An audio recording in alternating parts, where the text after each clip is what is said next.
Bienvenue à tous dans la Pause Fitness, le podcast qui parle évidemment de musculation, de nutrition, mais aussi de style de vie. Donc si ça fait quelque temps que vous écoutez le podcast, je vous invite, si vous avez envie, de mettre un petit j'aime sur la vidéo si vous êtes sur YouTube, ou alors une petite évaluation si vous m'écoutez sur une plateforme de podcast comme iTunes, Spotify ou autre. Donc je vous souhaite à toutes et à tous un très bon épisode et on se retrouve tout de suite.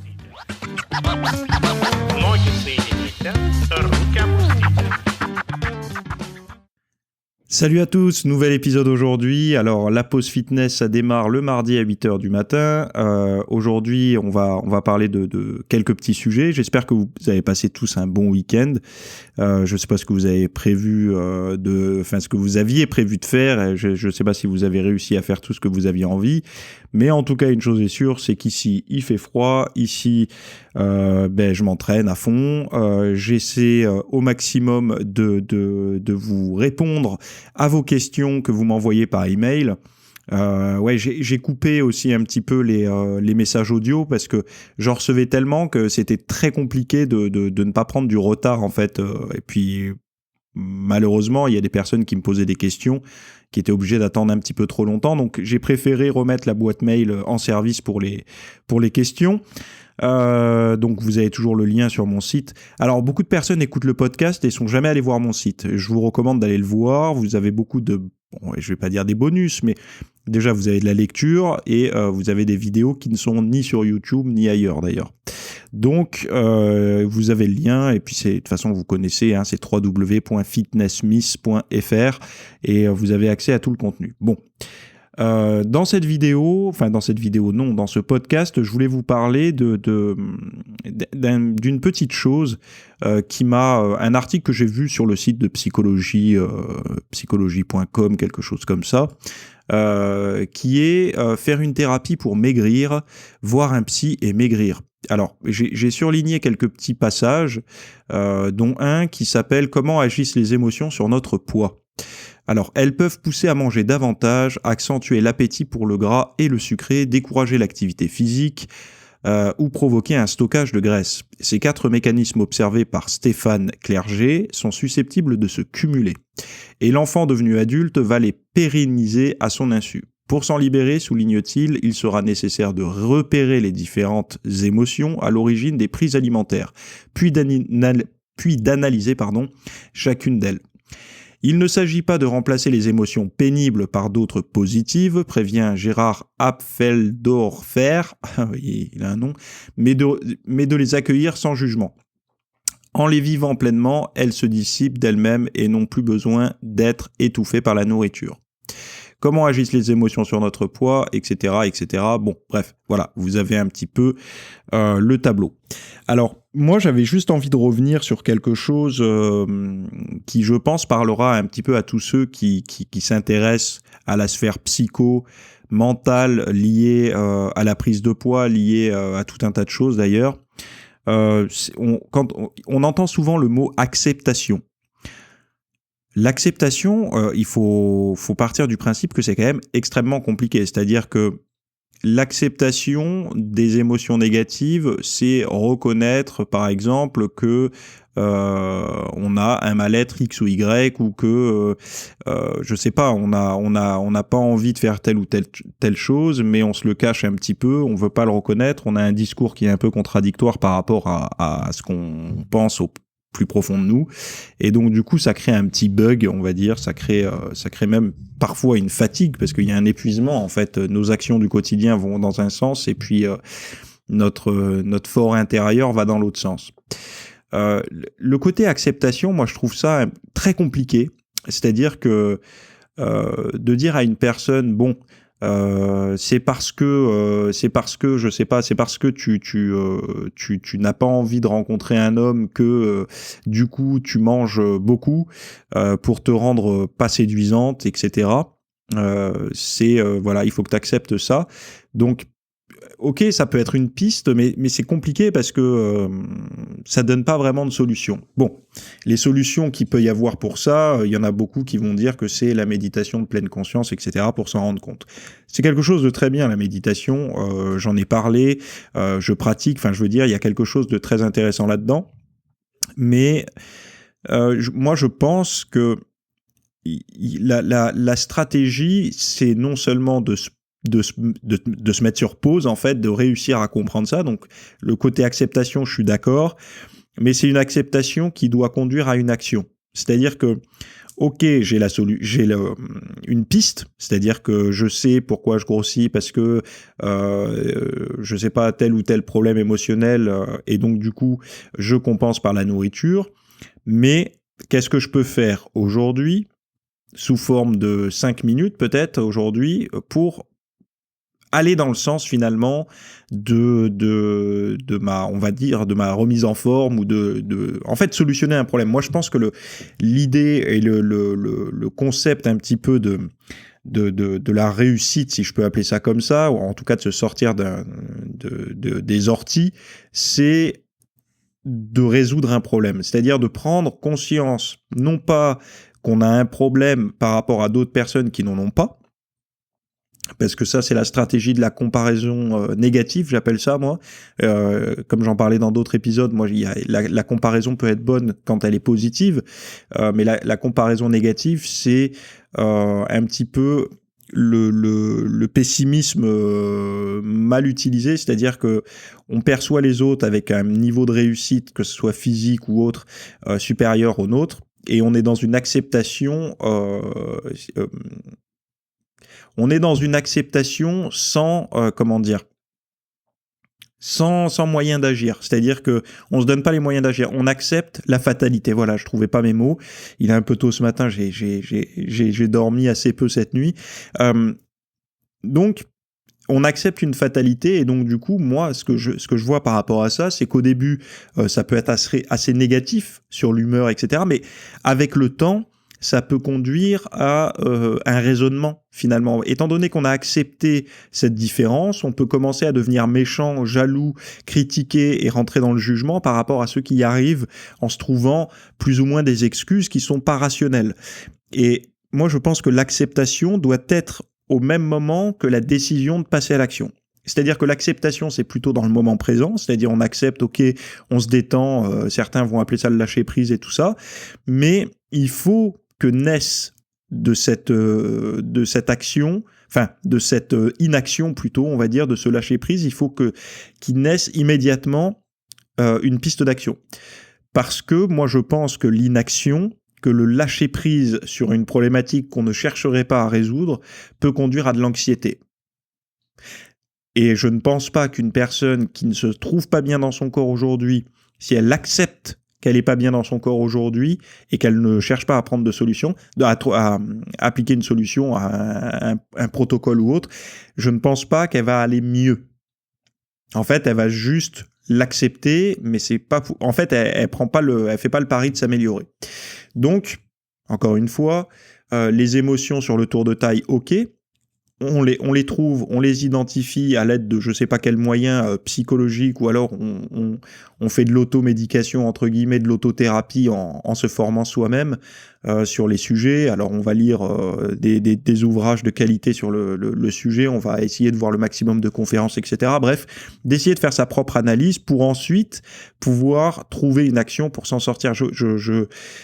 Moi, je suis très dans l'action, c'est-à-dire que je suis convaincu que le lâcher-prise est très important, que je suis convaincu que l'acceptation est très importante si elle est couplée à un plan d'action futur. Voilà. Deuxième chose, il y a eu beaucoup alors là, on passe sur la sphère entraînement. Il y a eu beaucoup de contenu sur les morphologies, les longueurs des membres, etc. On n'est pas tous égaux, ce qui est vrai, par rapport au mouvement de musculation. Donc là, vous avez vu la transition radicale, hein, on passe du psycho à l'entraînement directement. Mais on parle beaucoup des membres longs, par exemple, pour le risque de blessure, les différences de force. Alors je sais plus qui disait ça, mais une personne, alors je crois que c'est Michael Gundil qui en parlait dans un vieux podcast, il disait quelle est la plus forte des deux personnes si l'une a une course par exemple au développé couché de 20 cm, donc une amplitude de 20 cm, et un autre gars qui a une amplitude de 40 cm parce qu'il a les bras plus longs. Eh ben, quel est le plus fort des deux si les deux portent 100 kg ?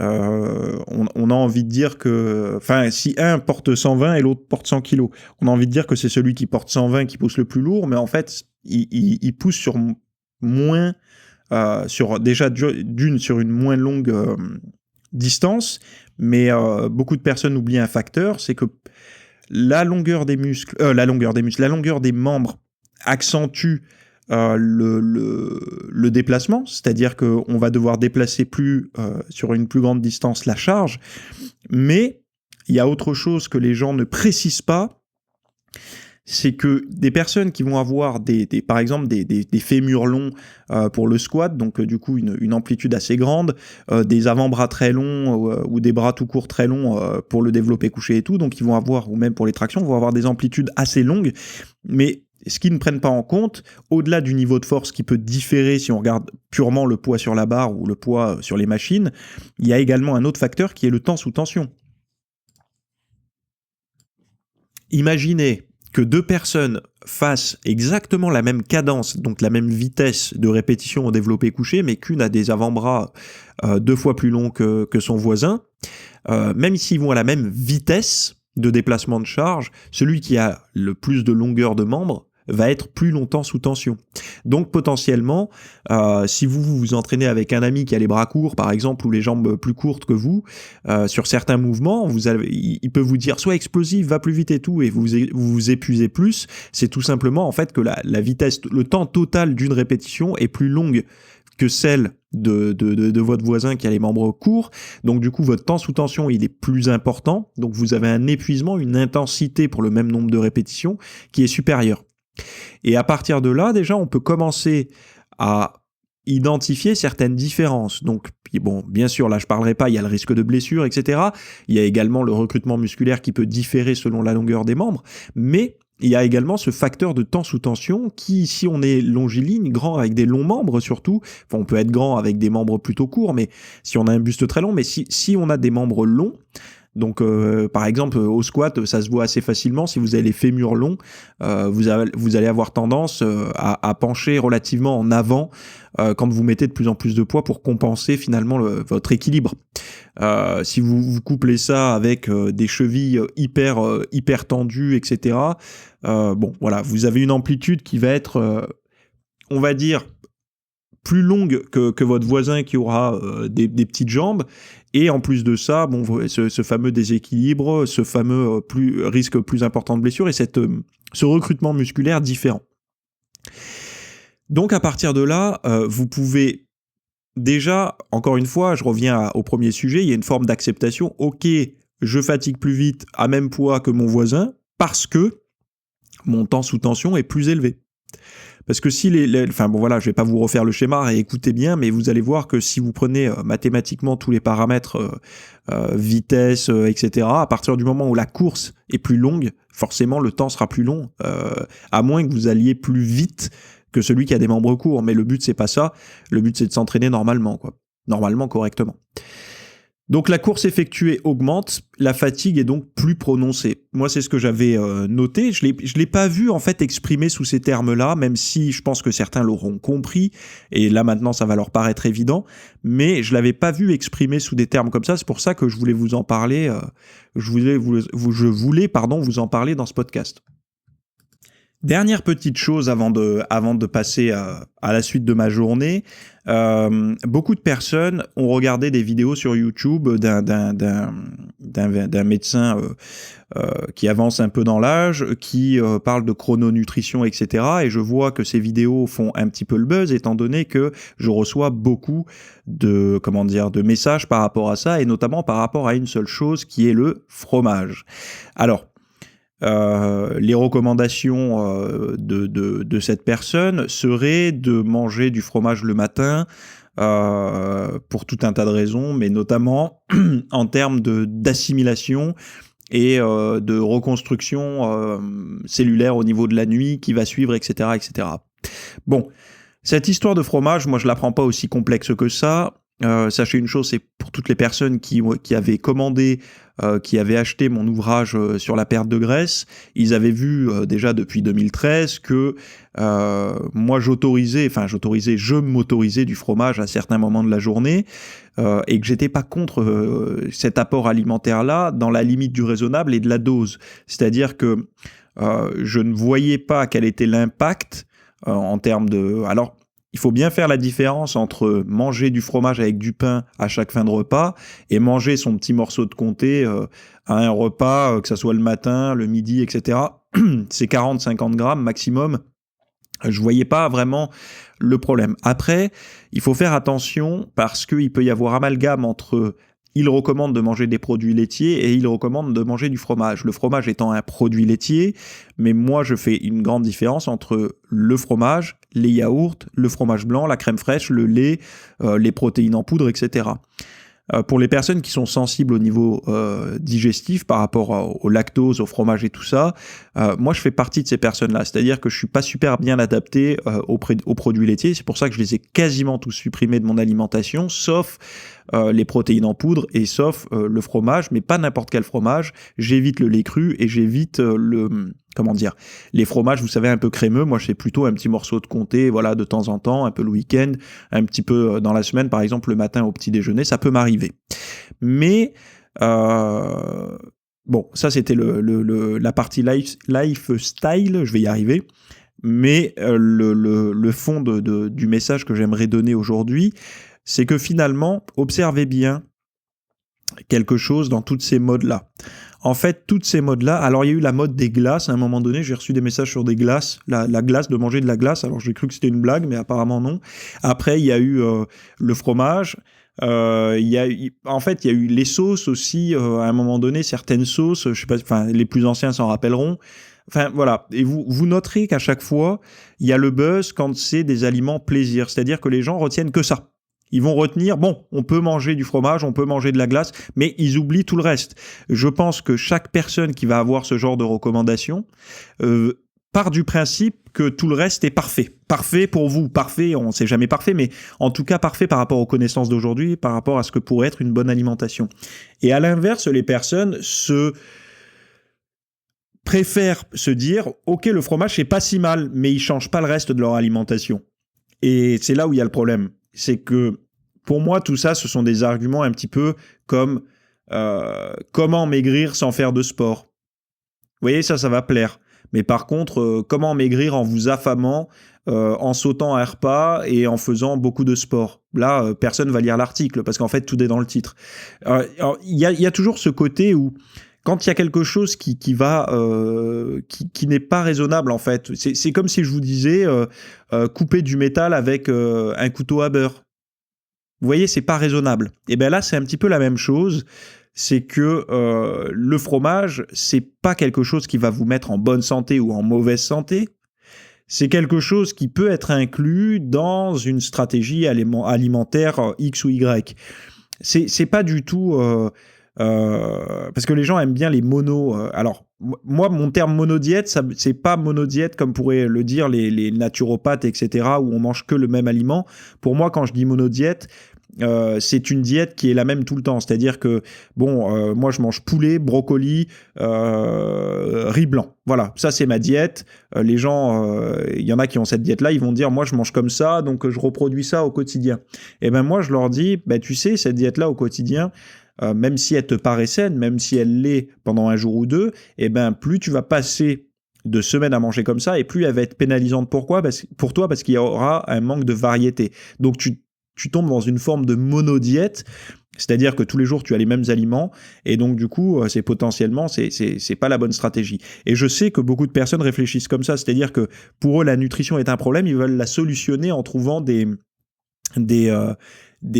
réflexes à avoir, c'est-à-dire bon, le matin c'est tel aliment, le midi c'est cela, et le soir c'est cela, et collation c'est ça. Et en fait, ils veulent le plus vite possible trouver la bonne solution, par exemple pour prendre du muscle ou pour perdre du gras, comprendre et dire j'applique ça, ça marche, mais ça ne fonctionne pas comme ça. Même si c'est séduisant de penser comme ça, il faut une forme de variété dans les aliments. Pourquoi ? Parce que on ne sait jamais comment on tire les nutriments, les vitamines, les minéraux, les oligo-éléments et tout des aliments qu'on consomme. On n'en sait rien. On peut bien se rendre compte, par exemple, que si on mange que des protéines végétales, pour certaines personnes, elles vont se sentir un peu plus fatiguées au bout d'un moment.